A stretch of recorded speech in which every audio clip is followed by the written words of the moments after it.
What's up, everybody? Welcome to the Canes Insight Podcast, baseball edition. Fall ball is in full swing. I was out there last week.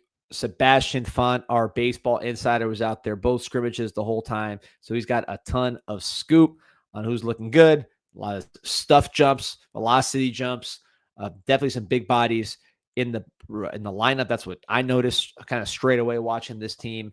So Sebastian, before we get into the specifics, some of the guys that jumped out to us, particularly to you, tell us about some of the best friends that Canes baseball has. Yeah, of course. Before we get into the big time players of Canes baseball, we got to get into our big time sponsor here. So as always, any baseball segment here on Canes Insight sponsored by Sallah Astarita Cox, a boutique law firm focusing on securities, regulatory matters, broker dealer and investment advisor regulation, white collar criminal defense, and securities, arbitration, and litigation. The firm aggressively represents clients with over 100 years of collective experience, and they're the best friends that Canes Insight has. Let them help you in any way they can. Awesome. Love it. Shout out to Jim Sallah and the boys. All right, so you were out there both scrimmages. I was out there for like 2/3 of the first one. You got to see the second one with the velocity on the scoreboard, which is interesting. So I want to get into that. We got some clips here that we'll play from CanesInsight.com. If you haven't been on there, the baseball board is bumping. Sebastian really doing a lot there. So just walk me through. You saw the velo. You saw most of the pitchers because that was a very busy scrimmage. A lot of guys got action.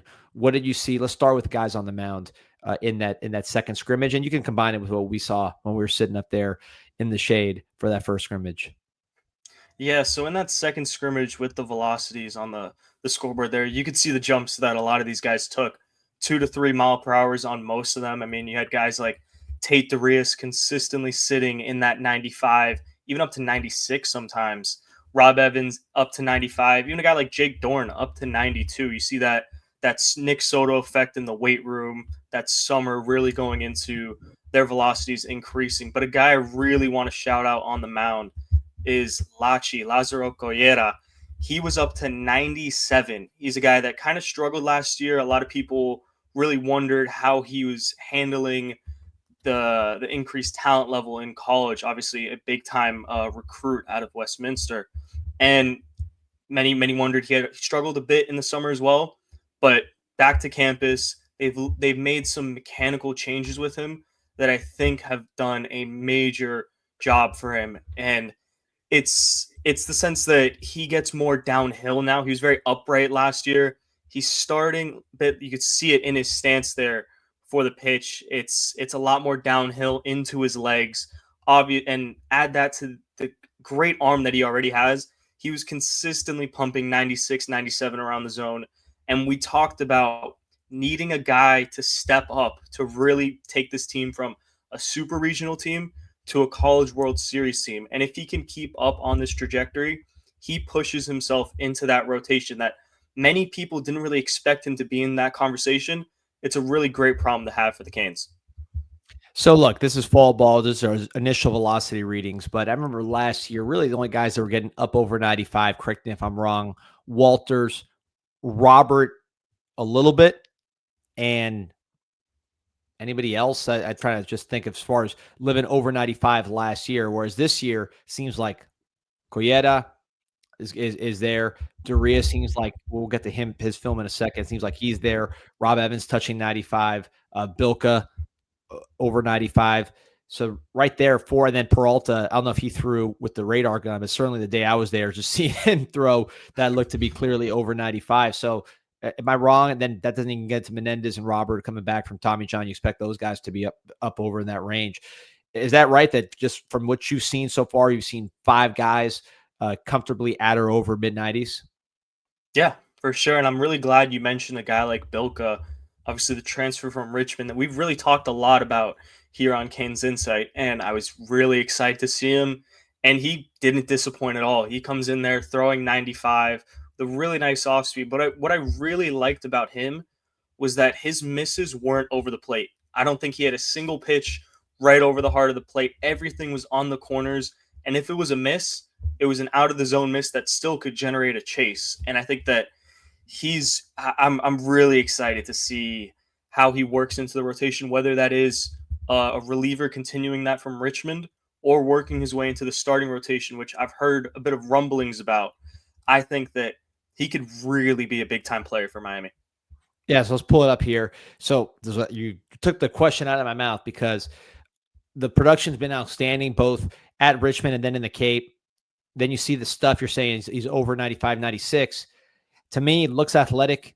The strike throwing's there. You're talking about not necessarily this at bat, but just in general, he's career-wise, he's been a good strike thrower. And you're saying that he's avoiding those pretty bad misses.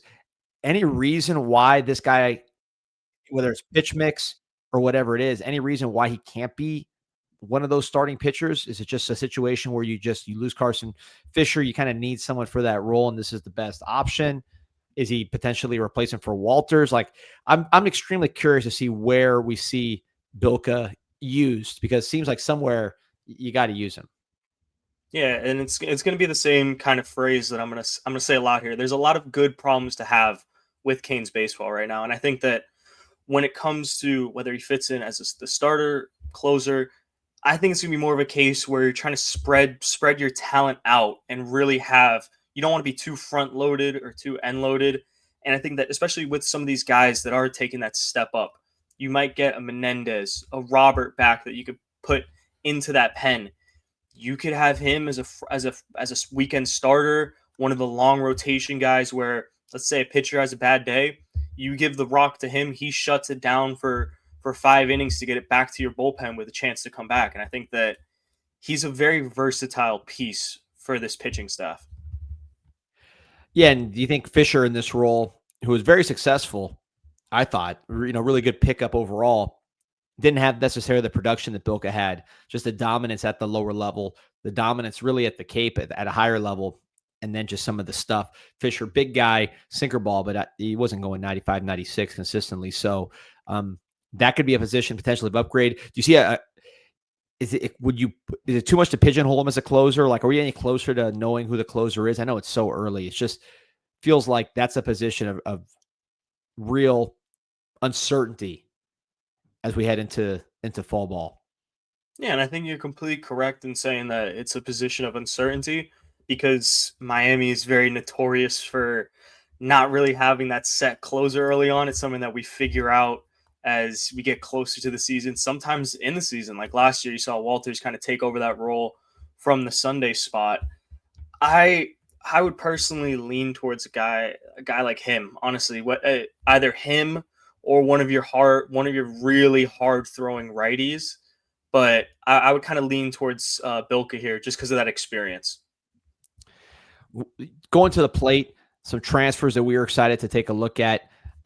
Alex Sosa being one, probably the most highly touted of the portal pickups. Saw Baseball America, D1 Baseball all over this pickup.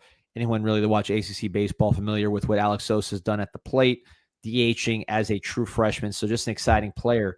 But this was, I think, your first look up close to him. I know he's played us a couple times, but just seeing him in action at the light as we pull up an opposite field home run that he hit off a lefty. So lefty on lefty matchup for Alex Sosa. What are you seeing from him? And is he kind of what we hoped he would be in terms of the talent and the potential upside for this lineup? Yeah, I think from everything that I've seen, obviously it's only two scrimmages. It's a bit early, but you can see that he has those hitterish traits that really make a quality hitter. And you get it from a catcher, right? He's very patient at the plate. He's looking for his pitch, and when he gets his pitch, he puts a quality swing like that just rifled off the bat, right? Oppo pitch takes it oppo for a homer, and you could see that he sprays it all across the field. The first day that you were there with me, you saw him have a nice long quality AB that he ripped for a single pull side, right? He sprays it across the field. He might not be your four-hole hitter that's just constantly whacking homers out of the place, but he's going to hit you 300 and go lots and lots of doubles that bring in runs. And I think that, again, you're getting this from a catcher, right?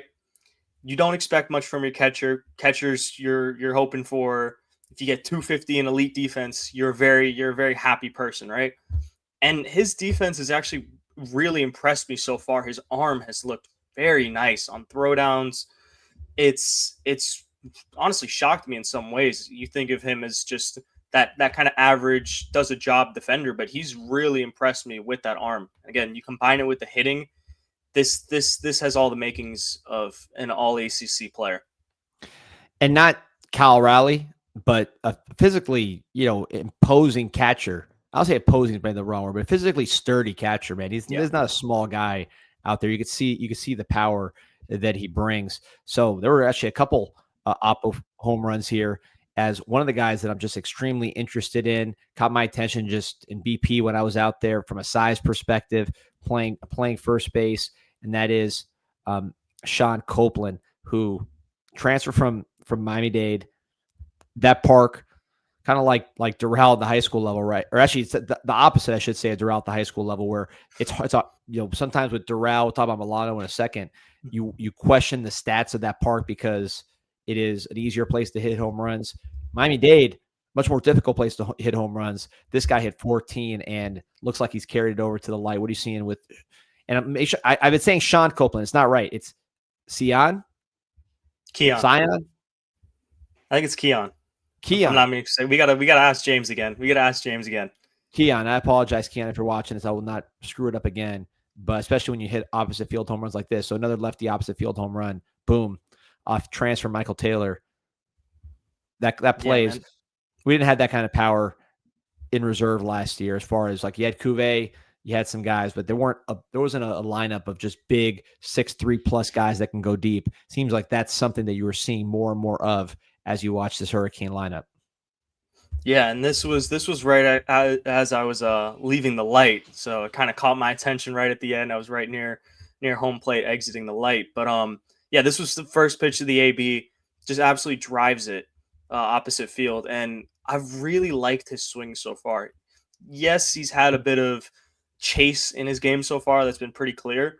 But when he gets his pitch in anywhere near the heart of the plate, that's not even that terrible of a pitch, right? That's first pitch, just try and get it over. He's been crushing balls. There was one that he was really unlucky with that crushed it to second base for a double play, but you could see that he has that power in his swing. That's an athletic swing that if you're gonna have a guy like that, probably gonna slot in near bottom half of the lineup. It's such a talent improvement over the team last year.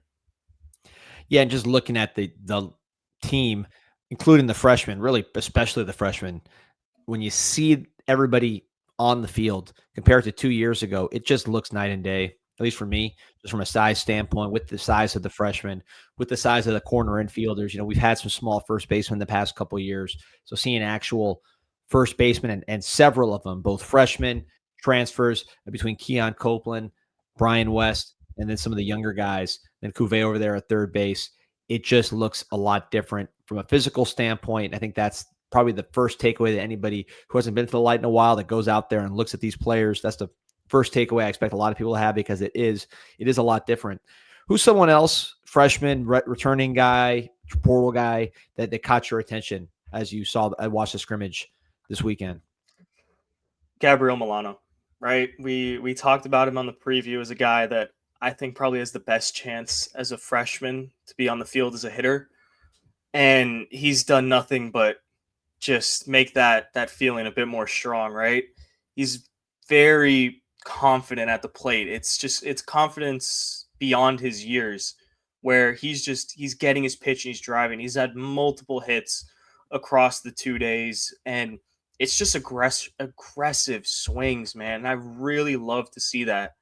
I don't know whether he's going to be fighting Sheehan for that second base spot, fighting a guy like Copeland for that DH spot, but he's going to be battling for a spot in this team, and it's really great. It's really great to see it from him. Yeah, and we talked about Doral home runs. You said that a lot of his home runs you saw in person, they weren't Doral home runs. I mean, he was hitting it clear out of the park in high school. His stats were otherworldly. Yeah, man, he had a home run while I was wearing this shirt right here in a fall ball game that probably would have been on the the third level of the parking garage, man. He's got crazy power, lifts the ball really well. And when I say even with him lifting the ball pull side very well, he's mature enough to take the ball opposite field. I think you were there when he had that double in the first scrimmage where he gets that outside half, takes it oppo, gets a nice double out of it, right? And if he continues to have that maturity, I think that it's gonna be very hard to keep him off the field. Yeah, his size surprised me. I'd met him when he was at a game. Maybe it was a practice. I met him last year and looked like a good size second baseman, but definitely not a big dude by college baseball standards. But now seeing him here as a freshman, he's put on 15 pounds. He looks stronger. Like you mentioned, hitterish qualities there in the box, lefty bat, highly productive. Hard to tell in the defense. Looks like his arm is strong. He played some third as well, backing up Cuvée. Of all the freshmen, he, to me, just instant eye test. He looked like the one that, from the way he was carrying himself, from the at bats he was having, then the size and the fact that he played multiple positions, he does seem like the freshman that's most poised to play early. It's October 13th as we record this, but yeah, he was certainly somebody that jumped out to me. Just pulling up your notes here for those who are not on Kane. You got to get on CanesInSight if you're not. All free, 7.6 million Poston County, the Ron Frazier baseball board bumping right now. There's Sebastian with some notes, some of the stuff you're talking about here. 7 guys picked off. What's going on there? Yeah, that was a bit of a head scratcher. I don't think I've ever seen that many people that picked off ever. I think I've maybe seen that many picked off in my lifetime, right? It was a mix of just being aggressive and just a bit of rust, I guess, for some guys, right? There was a lot of lefty pickoff moves. But a guy like Bilka, he had two pickoffs, right? One at second base and one at first base. So we could take the Kool-Aid a bit and say that he is a nice move, but that is something that's got to be cleaned up throughout the fall here. Yeah, in terms of the freshman, one of the interesting guys to me was Dubovic, the freshman, the big freshman, potential draft guy for a while. Physically impressive, a lot of tools. I think that the scouts wanted to see him go to college and sharpen those tools. But Dubovic, the big kid from American Heritage, not only, I'm going to pull up the clips of him pitching, but not only did he pitch, he also hit. And from what you're telling me, had more success, at least on this day, at the plate with a big double. Although let's see him pitch here. But yeah, that's seems like he had a little more success at the plate than on the mound, but showing off his tools. Yeah, he's a very toolsy player, right? You see that obviously as a third baseman, he's really not gonna. God forbid that he's not going to be playing over Cuvée, right? But they want to work him in. They want to use that talent any way they can. You saw him start off this game on Saturday. Kind of struggled with command a bit to start, right? Had a lot of walks early. Settled it down though, got back into it, and even later in the game, if I'm not mistaken, I believe he had a double. And it's a really just you see the tools. The tools are clear, and that's something that there's a lot of guys in this freshman class that are uber tooled up, and now you're not going to have to throw them in too early. You're going to be able to let them develop and kind of just hone those tools in so that when they get the call, they're going to be ready to take that and run with it. So I wanted to ask you about an at-bat, and we don't have all the at-bats filmed, but shout out to the Factory, Canes Videos. They earned a follow from me with some of the stuff they were doing from fall ball. Shout out to that whole crew. Eric Murrow posting it. But those in that bat that caught my attention because of both the individuals involved, and that was Rob Evans versus Mario Magana. So Rob Evans, a senior, someone that I know you know very well. We interviewed him on the show. Ended up battling injuries, big pickup of the portal, battled injuries. It wasn't really himself until later in the year where he came in a high leverage situations, mostly against lefties, was running up to 93, 94. In that situation, then had an unbelievable summer as a starting pitcher. Looked like someone's gonna have a chance to compete for a weekend spot. Really was in terms of the summer performance, him and Bilka I thought were the two best on the mound. So great summer. And then he comes in and you're saying he's throwing up to 95 from the left-hand side. Magana, who he's going against, and was we put this battle up here on the TV. You know, Magana, somebody who a lot of people thought would be eventually someone who skips college and goes straight to the draft. struggled at Columbus, had more power at Braddock, became more of a singles hitter at Columbus, but still the size, the BP power, the twitch, all that stuff is still there. What do you see from Magana? First look at him. I know it's early. Where do you see him kind of fitting in? Yeah, I think that again, like Dubovic, it's another guy with tons of tools, really fast runner, has the exit velocities, right? A switch hitter. And I think that he had another at bat in this game. I don't remember who was off exactly, where he took one dead center that on another day, that's gone dead center. He absolutely cranked it, was flying around the bases, got caught, but it was, you could see that the talent's there, right? And then for a guy like Rob, where I took a lot of a heat for really defending him throughout the fall and in the early part of the season, because again, people didn't really know that, battling with some injuries and really just not getting into the flow of things. I knew that the talent was there. He knew that he had the talent to do it. You saw it towards the end of the year. Was a lights out pitcher for us at the end. Had a great summer. Rob had a really good outing, and unfortunately for Magana, Rob had it all working today. And it's really good that these young guys are being able to go toe to toe with these veteran guys and be able to have these battles early and know that, get that wake up call. This is college baseball, because you see them stepping up to the challenge, a lot of them, and that's how you know that they're going to be a player for the future. Magana, I think it was after this at bat, was the one where he came up again and cranked it to center field. So it's really good to see the freshmen just battle out there. A lot of fun out there. I will be out there here in a couple days for the next scrimmage, so we'll keep this thing rolling.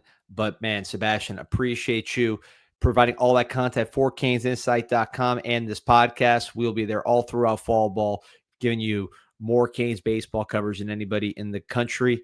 And excited, man. A lot of high numbers on that radar gun, and a lot of high numbers on that tape measure of the scale. It just seems like the physical tools across the board are starting to look more like what you see, in some of these high level SEC teams that are playing deep into the tournament. Yeah, for sure. I mean, I'm still trying to watch a bit more scrimmages, get the word on some other schools before I really make a prediction on the record. But I think that there's reason to be hopeful. There's a lot of reason to be hopeful about Canes baseball. Like and subscribe. Follow Canes baseball here with Canes Insight and the insider Sebastian Font. Appreciate you. Go Canes. Go Canes.